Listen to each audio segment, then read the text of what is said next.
Hey, so one thing that I am beginning to learn is to give people grace. To give people grace just as God gives us grace daily. I want to let you know that it's important to be there for your friends, right? Be there for your friends in a non-judgment kind of way. You know, we want to help our friends, right? We want to be there, but sometimes I honestly think we always have to give our opinion. We always have to give our opinion. Opinions are okay, but sometimes opinions are not what your friend needs. Sometimes your friends just need love. Sometimes your friends just need a listening ear. Sometimes they just need wisdom.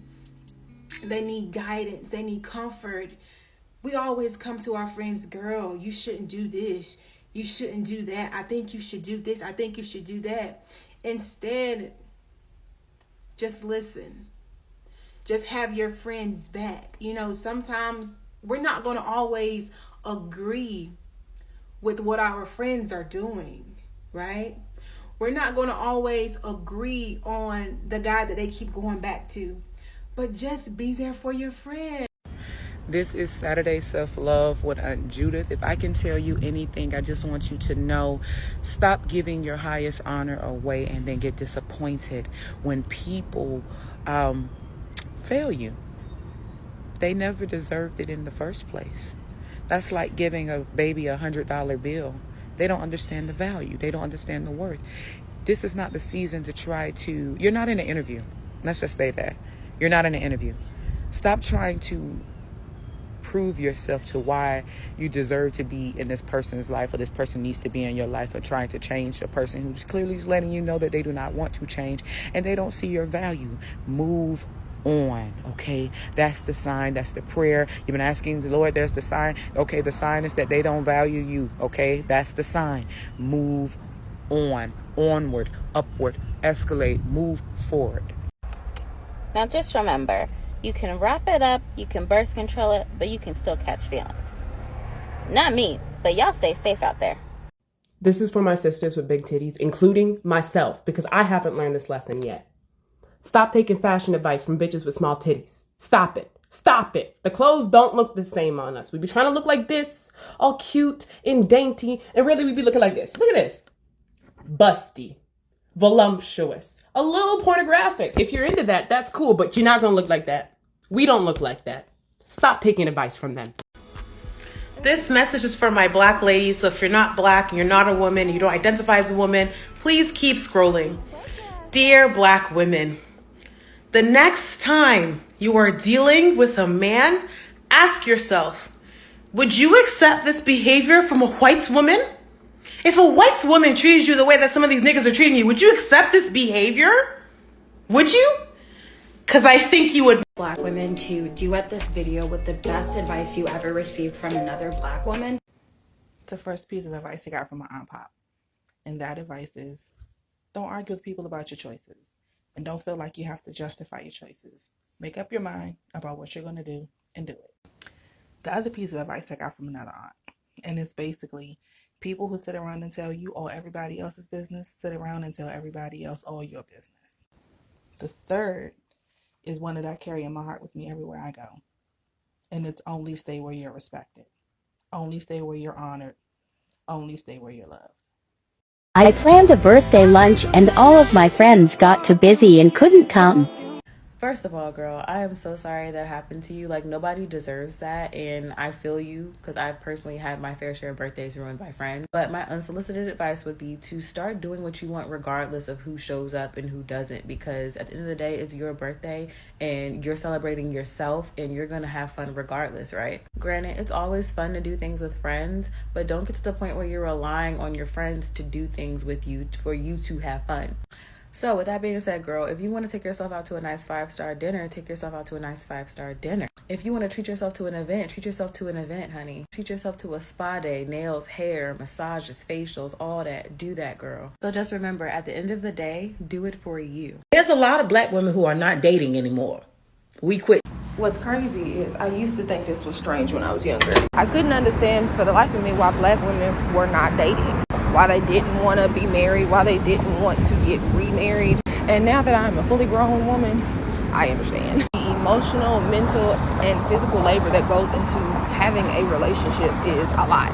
And especially with these guys that are being produced today, like, who has time to do that? I'm glad to see women putting themselves first, getting their education, waiting before they're having children, if they have them at all. Because marriage doesn't benefit a woman in the first place anyway. So if I have to take care of myself, raise kids, try to go to work, cook clean, and take care of somebody's raggedy ass son, no.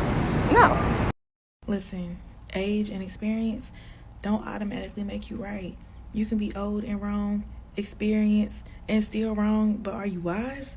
Have you processed and internalized your experiences with your age? 3 things I need black women to start doing immediately. Now, let me preference this by saying I became a life coach because I had a lovely African-American therapist. So I'm not here to hurt or belittle. You got sis and his posts for that, okay? I'm here to uplift and encourage, so let's begin. Number 1 is working out. Now listen, I don't care if you wake up and do 5 arm circles in the morning. I don't care if you work out for 10 minutes a day. I don't care if you walk around your house twice. I don't care what you do. Do something for you. Hell, I don't even care if you do this. 1, 2, 3, clap and back. 2, 3, clap, jog front, and clap and back. Last time front, that's right, and back. Get ready for knees up, right knee up, left knee up, right knee up, left knee up.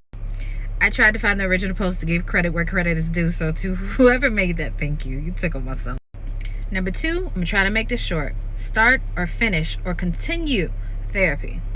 Whether it's a coach, a counselor, or a therapist, find someone that you work with well and work through those things. Literally write yourself a list of the shit that's been bothering you your whole life. A lot of times us not working through our trauma is exactly why we have the extra bit of attitude, why we're on defense a lot, why we're kind of hard to be around. And I'm not saying that you are, but I'm saying you will even like how you feel within your own body a lot more once you complete some really diligent self-work. I did it. And that's also why I became a coach. And yes, that's what I do. I put my website on everything. I'm going to move on because I can go into that for a very long time of the benefits. Let me just tell you, I slept better when I was done with my own personal therapy. And number 3, this is my pet peeve. This is not just annoying to me, but everybody else as well. Nobody's telling you to your face. I am here to tell you. Start having your phone conversations through your earpiece. And even then, lower your voice a little bit. Or have them when you get home if you have to have your conversations on FaceTime or speakerphone. Y'all really out in public on the phone talking like this. Hey, put that back. Oh no, I know what he said he would do last week. Listen, I'm on my way home. You better not get your ass wet by the time I get home. You better have it done. Oh my fucking God. Speakerphone, FaceTime are personal things. They are for quick conversation. Hey, you okay? Okay, I'm in the store. I'm gonna call you back. Yeah, you want speakerphone? You need me right now? All right, I'm gonna call you back. I need my hands. Bye. Okay, and even some of y'all to get the earpieces. You elevate your voice real loud unnecessarily.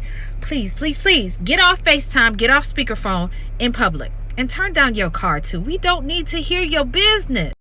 Yo, I was in the spa, and this lady was loud as fuck on her FaceTime. Please stop that shit immediately. It was the spa. There are some words you need to know when you start to choose better. The first one is accountability. It means to be responsible. That means we have to be responsible for our actions, our words, and our choices. It begins with us being accountable to ourselves. We can't ask it from other people if we don't start with ourselves. So be accountable to yourself, sis, and get on the road to choosing better. An advice that changed my life. You will never be 100% ready to start. Just begin. Begin. So I just stopped for a minute to eat my lunch before I go to my next gig. This video is for empaths like me. Empaths. Stop trying to save everybody. You can meet people in a bad situation You think, oh, damn, that's terrible. You know, your first instinct, you want to save them, right? Empaths, we should walk around with a cape because we think we can save every damn body. You want to either give people advice or help them out of their situation, help them be a little stronger, a little better, shine a little brighter. Can't do it. Can't save everybody. A lot of times people are struggling with the karma that they already created. They're in situations that they know they shouldn't be in.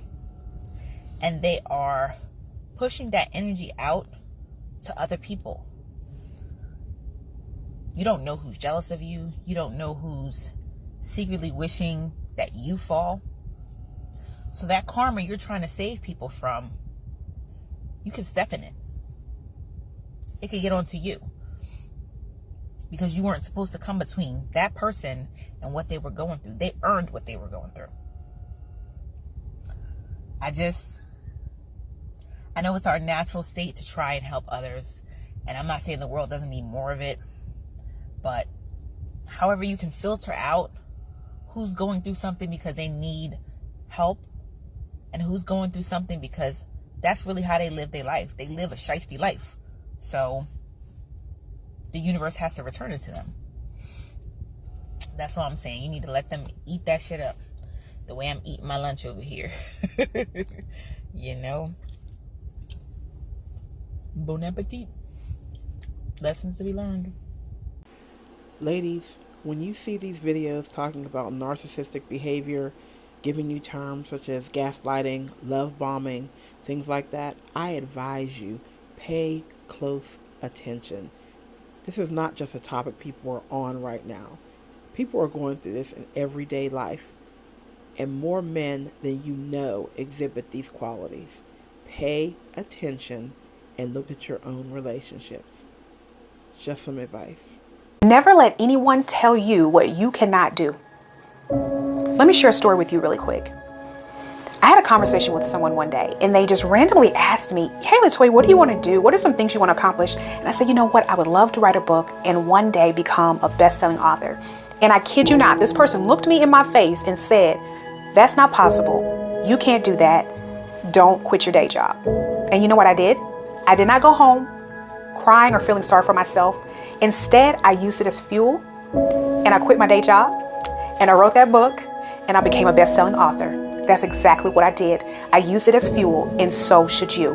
Never let anybody tell you what you can't do. You go be great.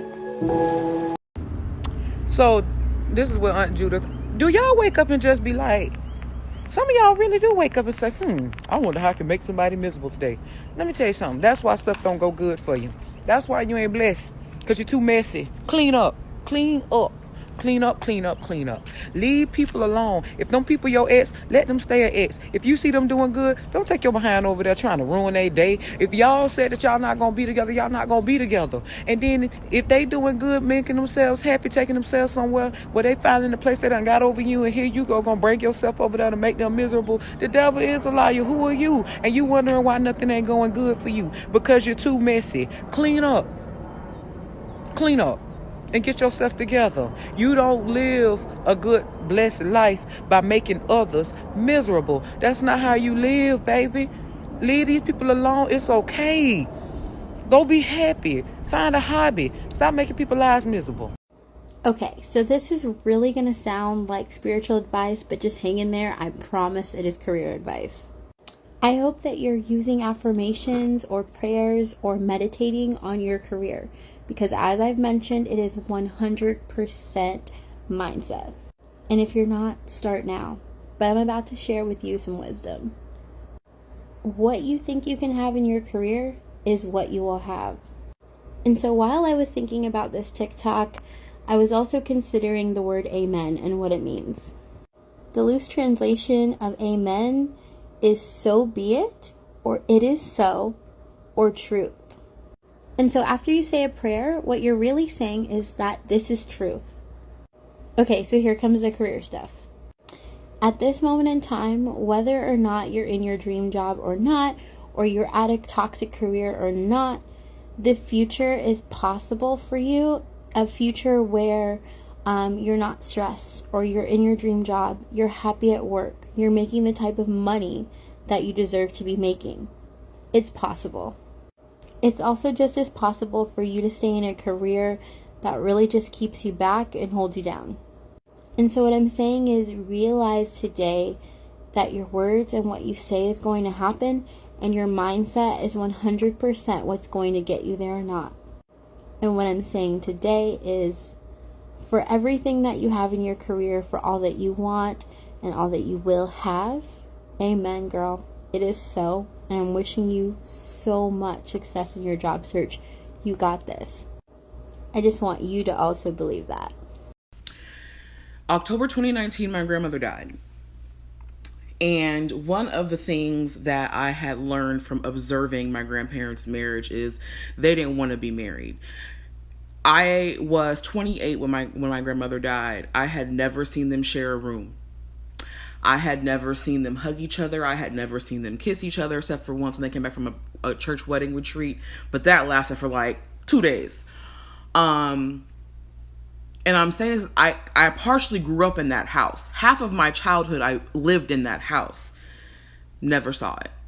And when my grandmother died, I knew she wasn't living for herself. And I vowed to myself, I would live for myself, for my grandmother, and every other woman that came in my line that wasn't living for themselves. And I would never be in an unhappy marriage just to say that I'm married, or because I was shameful of being divorced. Hey, quick question. Would you date yourself? Like, just keep it a full buck. Like, honestly, I really want to know. Knowing everything that you know about yourself, right? Because you know yourself better than anyone else. I mean, I would hope so, right? You know, you sneaky, you a liar, you're a cheat, you're a flirt, you suffer from arrested development, you're narcissistic, you're not generous, you're not romantic, you have issues with trauma, you have a whole bunch of baggage. You know, I'm gonna be good to you for a few and then I'm gonna ghost you. Whatever it is that you know about yourself, you know, the stuff that you secretly try to hide from the rest of the world, those nitty gritty things. If you really could sit down from across yourself, right, at the table, and really have an honest conversation where it's completely transparent and look at yourself, would you honestly date the person that you see, or would you run? Because sometimes we're requiring more than what we're bringing. Unfortunately, yeah, it's true. Black women do settle for less when it comes to a lot of things. And most of it has to do with how we was brought up and how society treats us. I've been lucky enough to have a mom who always had high standards, so it was ingrained in me to have them as well. Black women, when I tell you, and I've been thinking about this for a very long time, that it is going to be us that would change the dynamic for Black people. Because we have more than one way to change and improve the narrative of how Black people are viewed. I strongly believe that women do control the world and the men will follow. We should be improving our self-worth, improving our finances, our careers, choosing better men, even if the man just so happens to not be Black, working on our appearances. Making these changes and taking it seriously is so imperative because it is going to change the standard of the Black culture. We need to get it out of our heads that Black women are not being chosen, because that is a lie to keep us at the bottom. We need to choose to live in better neighborhoods, improve our social circles, and improve our lifestyles overall. And we need to do it so much where Black women are not known for settling for a life of struggle. And from what I've noticed, the Black women in luxury movement, the feminine Black women movement, I think it is going to help us get there. Representation is key because we are now seeing Black women living happy lifestyles and refusing to settle. And for that to be our culture, we need to be doing that for decades on end. That is just my opinion. I will be speaking more on this topic, so please follow for more. What's one thing that you've learned as a Black woman working in corporate America? Document everything, especially if it has to do with something that happened with another employee. Early on in my career, I was at a regional dinner. I was on the promotion track, like training, everything. And I got sick the next day at community service because I had milk and didn't realize I was lactose intolerant because I just hadn't drinking in forever. One of the women on my team coincidentally was named Karen, and she told the manager she had saw me heavily drinking the night before, and that's why I was sick. Little did she know I was fasting at the time, so I hadn't drank anything. When he told me what happened, I pulled her to the side in front of him, brought it up, and she was like, oh, I just assumed. They both tried to brush it off, say it wasn't a big deal. However, it was. So I sent him an email with her and copy, our VP and our other regional manager, outlining what happened.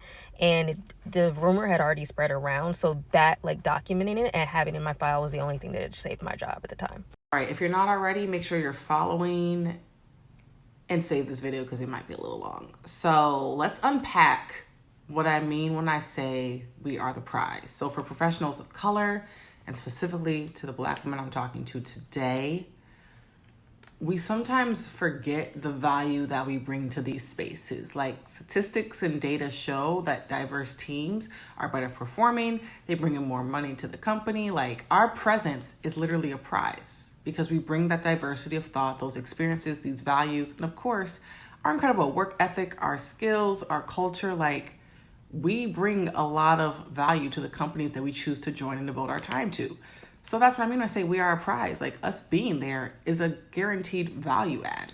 A lot of us were raised on this narrative that we need to work twice as hard for half as much. And if you're early in your career, yes, there's a bit of a grind that needs to come because you're brand new, you're developing your skill sets and experiences, etc., etc. However, once you have a few years of experience under your belt, it is no longer about grinding and taking everything on your plate and trying to save everybody and helping them see the light that we so clearly see most of the time, right? It is about building networks and having sponsors and making sure that your work, that great impact you've been driving, that story and that narrative is being intentionally crafted and shared with the right people. So that way you get that upward trajectory, you get that movement that you're looking for. And that just relax piece is because there needs to come a time when you're no longer doing all of that extra work. Like, you've built your brand, you developed that skill set. We know the value that you bring. Automate, put those systems in place. Don't have to be everything to everybody because you'll see that's not being returned and it's not rewarded in the same vein. So at that point, as long as you're getting where you need to go, relax, enjoy the fruits of your labor. We don't always have to be stressed out trying to save everybody in these companies. Our presence is the prize in and of itself. So hope that helps. Something I am constantly having to remember is that we've got to love ourselves in the process. Like, if you have a goal, maybe it's a weight loss goal or a goal to start a business and you're not there yet, if you don't love yourself in the process, it will make it so much more difficult to get to the end goal. If you're spending your time hating yourself for who you are and where you are right now, you can't invest that energy into going where you want to go. So it's hard. Maybe you don't like the way you look. Maybe you feel like you haven't accomplished enough, but it is loving yourself in the process that gives you the opportunity to love yourself when you get to your end goal. So I just wanted to share that reminder today. If you're not where you want to be, you still deserve to love yourself and honor all that you've done.